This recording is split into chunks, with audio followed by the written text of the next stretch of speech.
Good afternoon and welcome to another edition of the Highlander News. Broadcasting live from the Highlands News Studio in Fort Thomas, Kentucky. I'm Ben Rosensteel. And I'm Kat Finsett. America was founded under the ideals of the Declaration of Independence, which inspired them to push through the Revolutionary War and found a brand new country, one based on life, liberty, and the pursuit of happiness. Now, almost 250 years later, Catalonia, a region in Spain, has a declaration of their own. Catalonia is a wealthy region in northeastern Spain, one of 17 autonomous communities that make up the nation. It holds the cities of Barcelona and Costa Brava, accounts for nearly a fifth of Spain's national GDP, is a major world tourism destination, and on Tuesday, October 10th, its government formally began the process of declaring independence from Spain. El mandat del poble que Catalunya esdevingui. As president, it's my responsibility to declare that Catalonia should become an independent state in the shape of a republic. Catalonia is unique among the various regions of Spain. It has its own language, Catalan, and a distinct culture from the rest of the nation. The region's relatively high autonomy was crushed under the control of fascist dictator Francisco Franco from 1939 to 1975. But following Franco's death in 1975, Catalonia was once again given relative self-control. However, the broad suppression the region suffered under Franco fueled separatist sentiment throughout the population, especially since the ruling party, Partido Popular, is an evolution of the political party created by Francoists following his death. This sentiment has caused a large push for independence, which has dramatically grown in the last 11 years. This led to the election of a pro-independence parliament in Catalonia in 2011, and ultimately a referendum on Catalan independence that took place on Sunday, October 1st. The Spanish Supreme Court ruled the referendum unconstitutional, and the Spanish government threatened to respond to the vote with force should it happen. These threats became real on October 1st as over 2.3 million people turned out to vote, and thousands of Guardia Civil and National Police Corps officers traveled throughout the region, seizing ballot boxes, shutting down polling stations, and becoming violent in standoffs with not only citizens and voters, but with local Catalan police and firefighters that formed human shields protecting voters. This did not stop over 40% of the electorate from voting overwhelmingly for independence, with over 90% voting yes according to the Catalan government. The Catalan government moved to present these results to Parliament for a declaration of independence, but the Spanish courts ruled the session unconstitutional due to the proposition of secession. But 1 week after the vote, the government defied the court's orders and declared independence right before freezing the declaration in order to enter negotiations with Spain. The eyes of the world are on Spain and Catalonia, and the future of the two is incredibly uncertain. Thanks, Alex. The birth of this new nation has only started, so already more has developed on this issue. Spain has stripped the region of its autonomy and placed it under direct control. Keep a close eye on any more updates. Fall sports are in the final stretches of the season. What can you tell us, Jack? Kat, let's start off with football. The football team is currently 3-5, with a loss last week against our rivals, the Covington Catholic Colonels. We were hoping to rebound tonight with a win against the Greenwood Gators. Next week, we will be playing the Boone County Rebels. We are guaranteed our first playoff game at home, although who we will be playing at this time is unclear. Good luck to the boys tonight and bring home a win.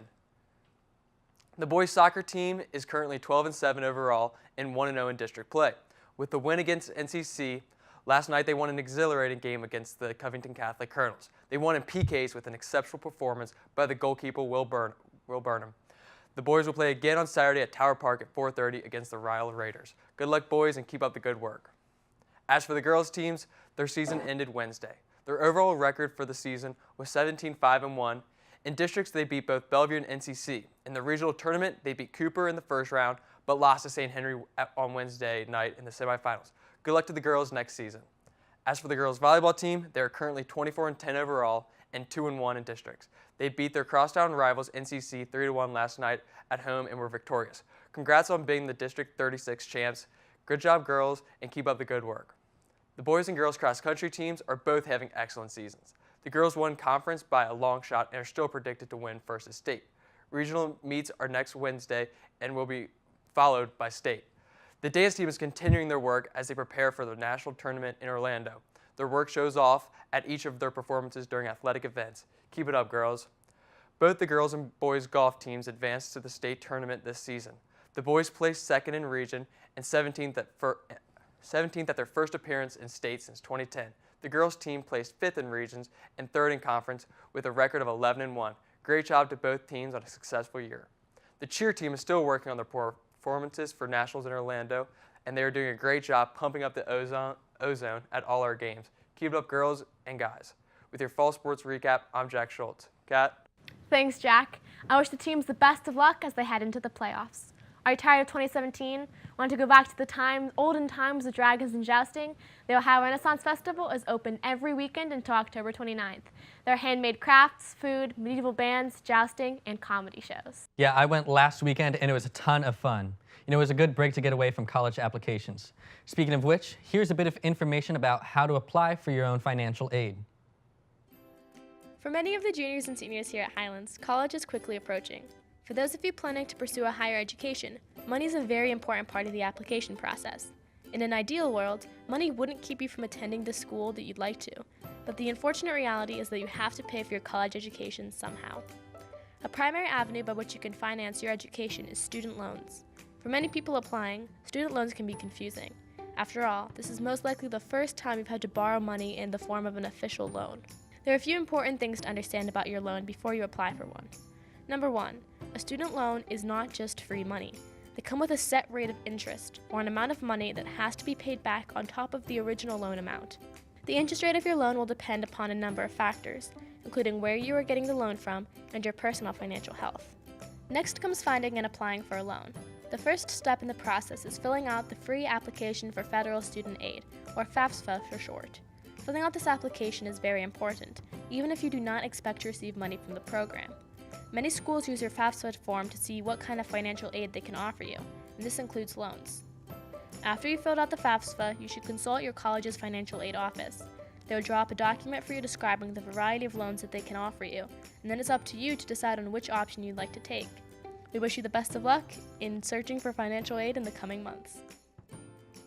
Be sure to complete your FAFSA forms as soon as possible. You may have seen the newest addition to the film department flying around the school, as we recently purchased a new drone. Mason got the chance to learn how to fly it. So we got this drone last year, and we're in a pretty interesting spot. We're about 5 miles from Lunken Airport, which means that every time we take the drone up, we have to call the FAA and call the airport and let them know that, hey, basically we're going to be flying. Is that cool? They'll be like, yeah, that's fine. We'll take it up. And it's really cool. It allows us to get some pretty interesting shots that we wouldn't be able to use, otherwise.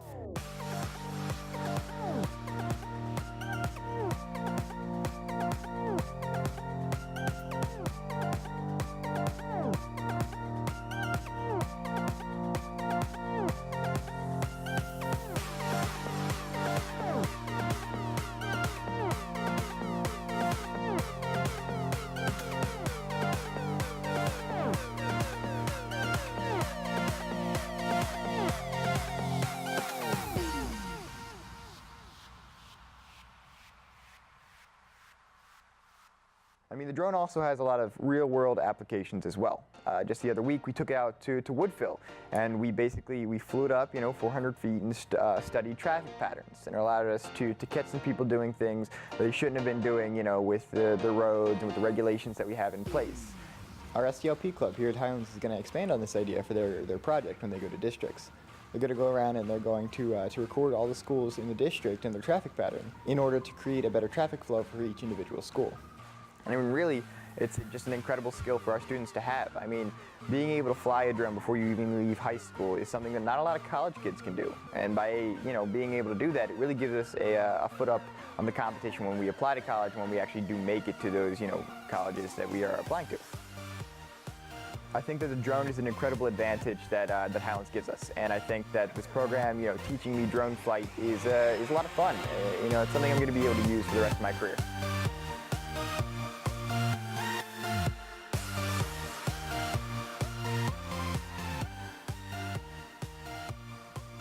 Thanks, Mason. That looks like a great opportunity for our district. That's it for this edition of the Highlander News. I'm Ben Rosensteel. And I'm Kat Finsett. Have an awesome weekend, Highlands.